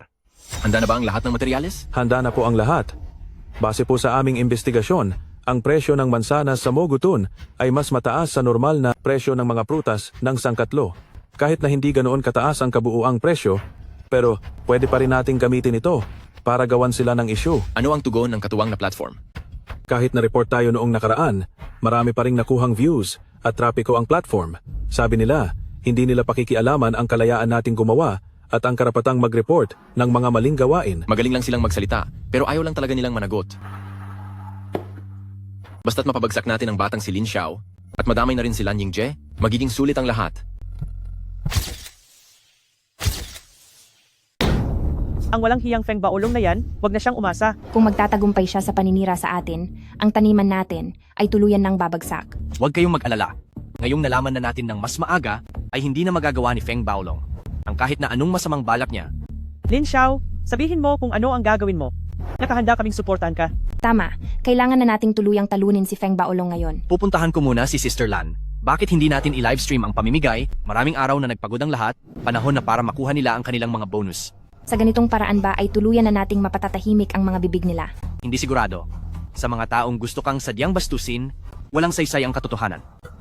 Kahit na gawin natin ito, sasabihin pa rin nila na pagkatapos ng livestream ay isa-isa nating pinuntahan ang bawat bahay para bawiin ang mga bonus o sasabihin walang lamang pera ang mga sobre at ang mga tao ay mga bayarang aktor lang. Kung ganoon, ano ang dapat nating gawin para mapigilan ang bagay na ito? Ang sakit naman pakinggan ng mga salitang iyon. Hindi naman tayo pera, kaya hindi imposibleng magustuhan tayo ng lahat. Ngunit kahit gaano pa karaming panlalait ang makuha natin, basta't kaya nating gabayan ang bawat isa sa Mogu Village na umasenso at yumaman, ituturing natin ang sarili nating mga bayani. Opo. Sige na. Pupuntahan ko na si Sister Lan para ayusin ang lahat. Ipagbigay alam nyo na rin po ito sa lahat. Sige po.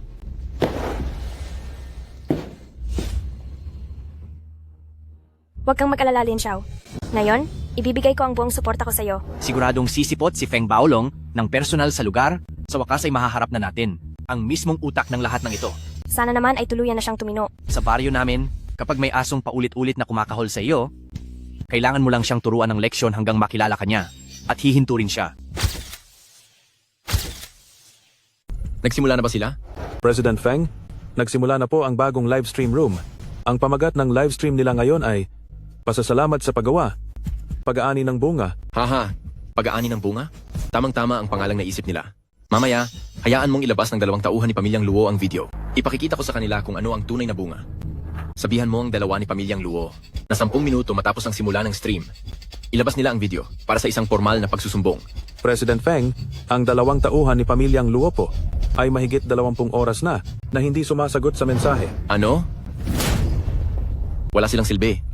Bakit ngayon mo lang sinabi sa akin? Sinabihan ko na po kayo agad kahapon. Ano bang pinagsasabi ko? Sabi niyo rin po na ang 2 pamilya, Luo na yan, ay kontroladong-kontrolado niyo na. Layas. Opo. Mukhang kailangan ko na talagang ako mismo ang gumawa nito. Halina kayo mga kanayon, ang mga mansanas natin ay ubos ng nabenta. Susunod, mamimigay tayo ng mga regalo sa inyo. Halikayo, halikayo. Salamat po. Halina rito. Lapit kayo rito. Clan Chief, kailan mo pa nakitang ganito kasaya ang lahat? Lin Xiao, mula ngayon, ang pag-unlad ng Mugutun ay nakasalalay na sa iyo. Feng Baolong? Pinuno, kailan mo pa nakita ang lahat na ganito kasaya? Lin Xiao, mula ngayon ang pag-unlad ng Mushroom Village ay nakasalalay na sa iyo. Feng Baolong?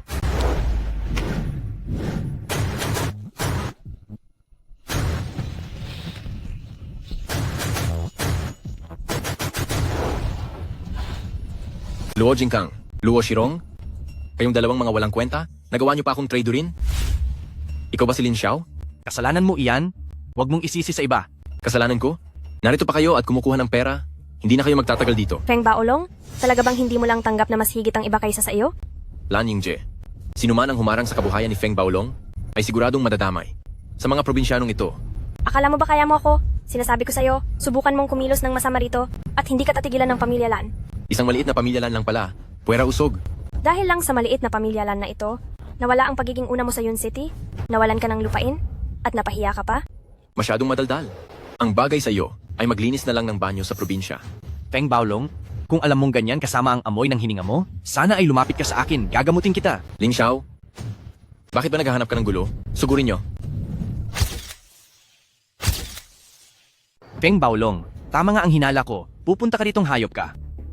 Kabute o kabute, sana ay totoo ang mga sabi-sabi tungkol sa iyo, tulungan mo kaming mga taga Mushroom Village.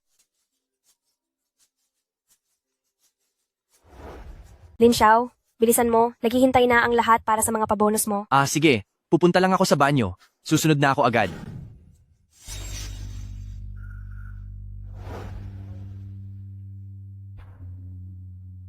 Posible kayang. Ang batong ito ang tunay na kayamanan? Mag-ingat ka, Lin Xiao. Bumalik ka rito, Lin Xiao. Grabe, ang lakas naman niya. Kahit na ipinanganak ka pang malakas, hindi ako naniniwalang kaya mong talunin ng tatlo ng sabay-sabay. Sugod.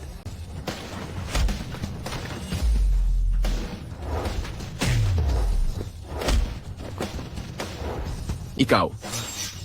Lin Xiao, ikaw. Gusto mong pahirapan si Mushroom Village, pagbabayarin din kita. Lin Xiao, ang lakas ng loob mong kalabanin ako. Mawawala ang mga babaeng ito. Kapag natapos na kita, malalaman mo kung ano ang kaya kong gawin. Ang sampal na ito ay para kay Ate Julian. At ang sampal na ito ay para kay Mushroom Village. Ang sampal na ito ay para sa binti ni Luo Shirong. Mahusay ang pagkakatira mo, Lin Xiao. Luo Shirong, sanay na sanay ka na sa pagiging tuta, no? Kakaungol mo lang, may lumapit na agad para protektahan ka. Kahit pa walang kwenta si Luo Shirong, tauhan pa rin siya ni Mushroom Village, kaya wala kang karapatang saktan siya. Hayop ka. Walang makakapigil sa gusto kong gawin. Lin Xiao, hindi lang ako ang kinakalaban mo. Lakasan mo pa dahil hindi ko marinig ang dakilang ambisyon ni Boss Feng. Sa paglaban mo sa akin, para mo na rin kinalaban ang pamilyang Shen ng probinsya. Ang pamilyang Shen ng probinsya? Imposible. Sila ang pinakamayaman doon, kaya paano naging kaalyado ng isang tulad mo ang mga iyon? Kahit ang pinakamayaman, ay nangangailangan din ng gagawa ng maruruming trabaho. Boss, maaari nang wasakin ang Feng Baolong.